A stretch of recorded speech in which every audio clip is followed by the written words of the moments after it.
When we face trouble or a challenge in life, we always have the ability to deal with it or get past through it. Something happened and we need to fix it. In patterns of development, we call it problem and solution. With this, your problem solving skills are being tested to see if you can clearly identify a problem and provide practical solution to the given problem. Hello learners, welcome back to my channel. Let us all learn to understand and craft text using the problem solution pattern, a pattern of written text across disciplines.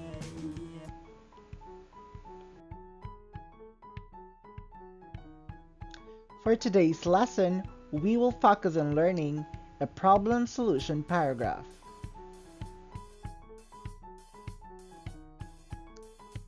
Problem solution is a type of paragraph writing or essay writing that presents a problem and then offers a solution or solutions to that problem.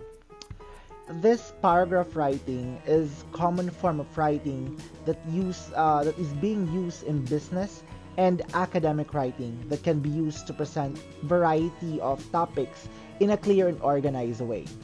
Now, the problem solution format typically includes an introduction outlining the problem and its impact, a main body discussing potential solutions and their advantages and disadvantages, and a conclusion outlining the most suitable solution for the problem. When writing a paragraph or a problem solution paragraph or essay, it is important to clear and be concise and to provide evidence to support your argument. It is also important to really consider potential solutions from all angles and to weigh up the pros and cons of each option. Finally, it is important to consider the implications of implementing the proposed solution and how it could affect the problem in a long term.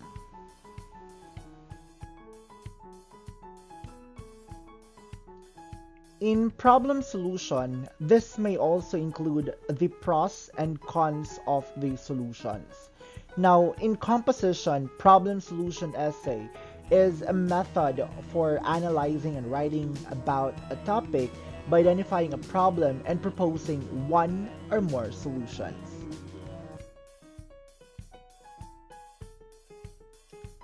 On the last slide, we said that we could list the pros and cons of our solutions to the problem. Let us take this as an example. The topic will focus on the problem of plastic pollution has become increasingly concerning in recent years. Now, can you provide solutions for the given problem? After providing solutions, can you list possible pros and cons of your solutions?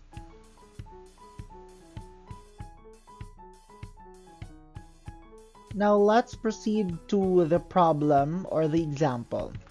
The problem of plastic pollution has become increasingly concerning in recent years. So that's the problem. Plastic waste litters our oceans, rivers, and beaches that can harm wildlife and marine life.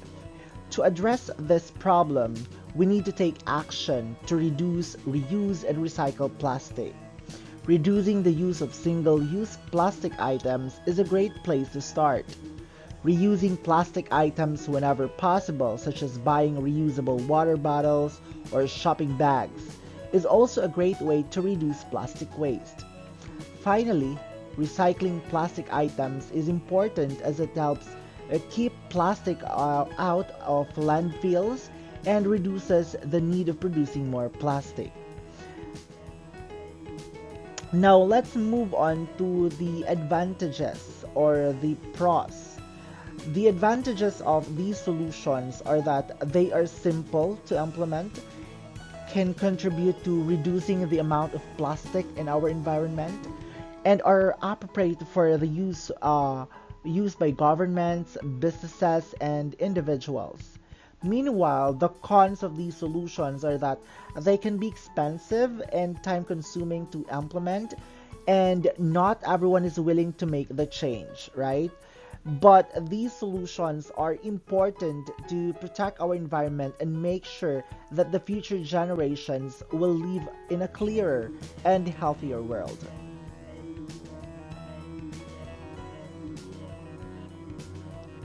Here are some signal words for problem solution paragraph. So we have but, the problem, one solution is, first, second, the solution, one way is, nonetheless, one reason for that. The following are tips for writing problem solution text. Number one, describe a problem vividly. Number two, propose a solution. Number three, argue whether the solution is practical, feasible, cost-effective, and workable. And number four, explain why is it better than other solutions. Now let's move on to number one, describing a problem vividly.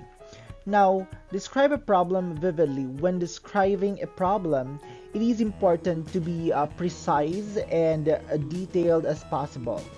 Vivid description can help readers understand the issues and the severity of the problem. It is also important to be clear about the causes and effects of the problem in order to create a solution that will effectively address it.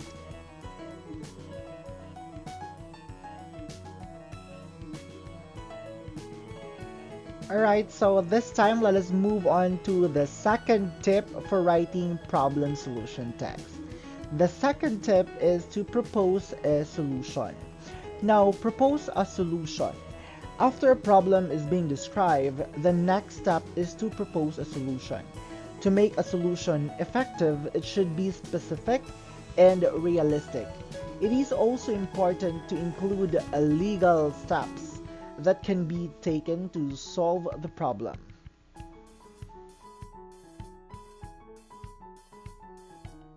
Now let's move on to the third tip for writing problem solution text. The third tip is to argue that the solution is practical, feasible, and cost-effective and workable. Now argue that the solution is practical, feasible, cost-effective, and workable. Once a solution is proposed, it is important to show if it's that it is practical, it is feasible, it is cost-effective, and workable. This can be done by providing data, statistics, examples, and other supporting information that demonstrates the solution is viable.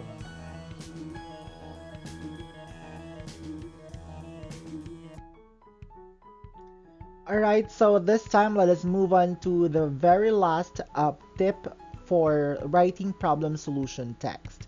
Number four, or the last one, is to explain why it is better than other solutions. Now, explaining why it is better than other solutions.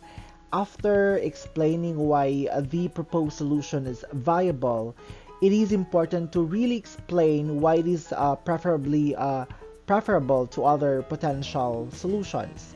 This can be done by discussing the pros and cons of each solution and comparing the potential benefits and drawbacks of each. Additionally, it is important to really emphasize why the proposed solution is the most appropriate for the given solution. Example of this could include cost-effective solution or cost-effective of the solution, and the level of efficiency or ease of implementation, or the potential long-term impact of the solution. Alright, so this time let us move on to the example. Describe a problem vividly. Now, the problem here is that air pollution is getting worse all around the world, which is a major issue because it can harm people, animals, and the environment's health. Now, air pollution is getting worse all over the world, which is a big problem because it could hurt the health of people, animals, and the environment. So that's the describing a problem vividly. Now, in proposing a solution, we should have stricter rules about how much pollution cars put out and give people more reasons to use renewable energy sources. And the amount of pollution in the air will go down if cars have to meet stricter emission standards, and renewable energy sources like solar and wind power can provide clean and long-lasting energy. So that's the proposed solution. Now, the third one is to argue that the solution is practical, feasible, cost-effective, and workable. Now, in here, the proposed solution is practical, feasible, cost-effective, and workable. It's because stricter regulations on vehicle emissions would be relatively easy to implement, as the technology already exists to really monitor exhaust gases and enforce regulations. Additionally, renewable energy sources such as solar and wind, okay?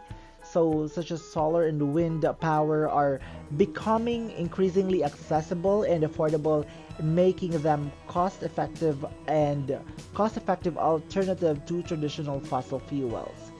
Now, question is number four, why or explain why it is better than other solutions. Now, why it is better than other solutions? Because this solution is better than other solutions because it tackles the issue of air pollution from both sides. By regulating vehicle emissions, we can reduce the number of pollutants that are released into the atmosphere, while the use of renewable energy sources can provide clean and sustainable energy. So, in the example, to illustrate the practical of the solution, we need to consider the following.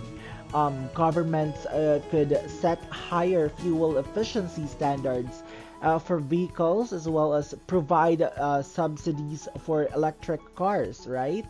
Number two, cities could expand the use of public transportation, such as buses and trains, which emit far fewer pollutants than cars. That's right. Number three, governments could also invest in renewable energy sources such as wind and solar to meet the larger portion of our energy needs. Now, this could reduce dependence on fossil fuels and their associated emissions.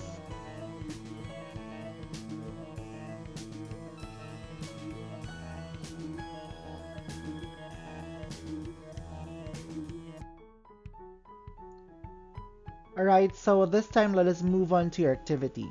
Now, as a student, write a 150-word problem solution paragraph outlining the steps you will take to ensure that the proposed phase out of aging jeepneys does not leave drivers and passengers stranded. To continue, let us move on to the next topic, which is persuasion, one of the patterns of written text across disciplines. Persuasion is used in everyday life in many different forms, from talking to family members to marketing products. Here are a few examples. Number one, trying to get a family member to do something. Like parents often use persuasion when trying to get their children to do their chores or complete their homework. The parents might use rewards or punishments to make sure their child follows through. Number two, we also heard persuasion through advertising products. Now, businesses use words and pictures that are convincing to get people to buy their products. Advertising campaigns often feature slogans, catchy slogans, discounts, and testimonials to persuade people to buy. Number three, we have negotiation. People use persuasive strategies during negotiation to get the best deal. They might offer incentives to other parties, use persuasive language to really sway their opinion, and present facts and figures to support their arguments. Lastly, we heard persuasion in a public speaking or in public speaking. Speakers use persuasive techniques to get their audience to take action or see their point of view. They might use emotions or reason to convince their listeners.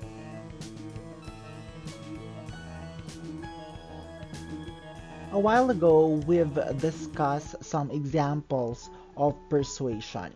This time, let us move on to really defining what is meant by persuasion. Let's have number one. Persuasion is the act of convincing someone to believe or do something. Now, persuasion is a powerful tool that can be utilized in a variety of contexts. It involves presenting arguments and evidence in a logical and convincing manner in order to influence someone's opinion or behavior. In the business world, persuasion techniques or persuasive techniques are often used to influence decisions or sway opinions. In a personal logic or in a personal setting, persuasion is frequently used to convince others to take a certain action or agree to a particular point of view. Ultimately, the goal of persuasion is to persuade someone to accept your opinion or take a desired course of action.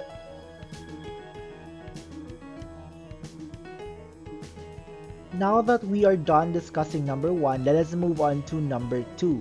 Number two, it can involve presenting facts using logic or appealing to emotions. Now, when it comes to making persuasive argument, facts, logic, and emotion should all be there. Okay, all be used in order to effectively sway an audience. Facts should be used to provide evidence and support for an argument, while logic should be used to logically explain how a certain action or behavior should be taken.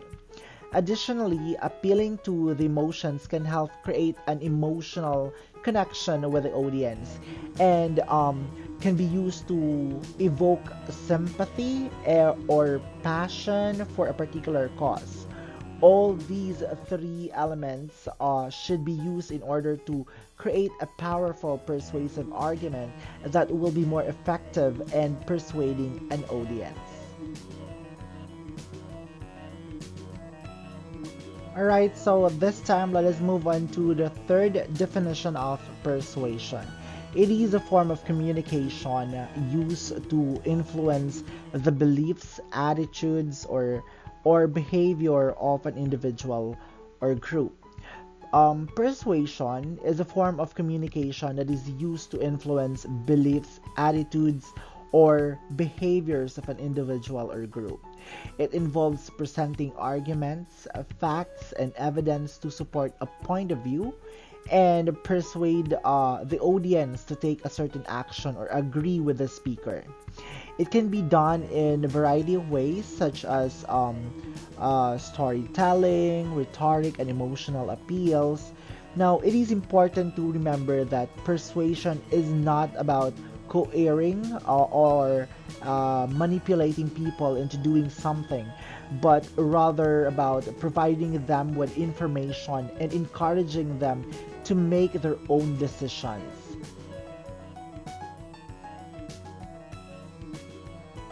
Alright, so let's move on to the last definition of persuasion. Now, it is often used in marketing, advertising, and politics. Now, a persuasion paragraph is used in marketing, advertising, and politics to attempt to persuade people or to think or act in a certain way. It is used to create an emotional appeal by using a persuasive language and rhetoric to convince an audience to take a particular action. Now, this could include like buying a product, signing up for a service, or voting for a candidate. Persuasion paragraphs can be used in a variety of media, including print, radio, television, and even online.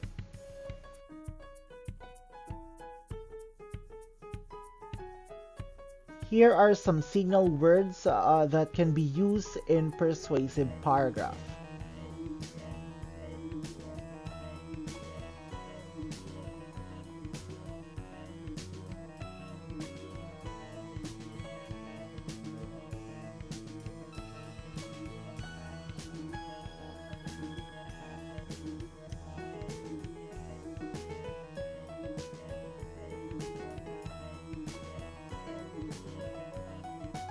For your next activity, you are going to write a 150-word persuasive paragraph highlighting the unique features of the Philippines that make it an ideal vacation destination. Thank you for watching. Please don't forget to like, share, and subscribe. Thank you.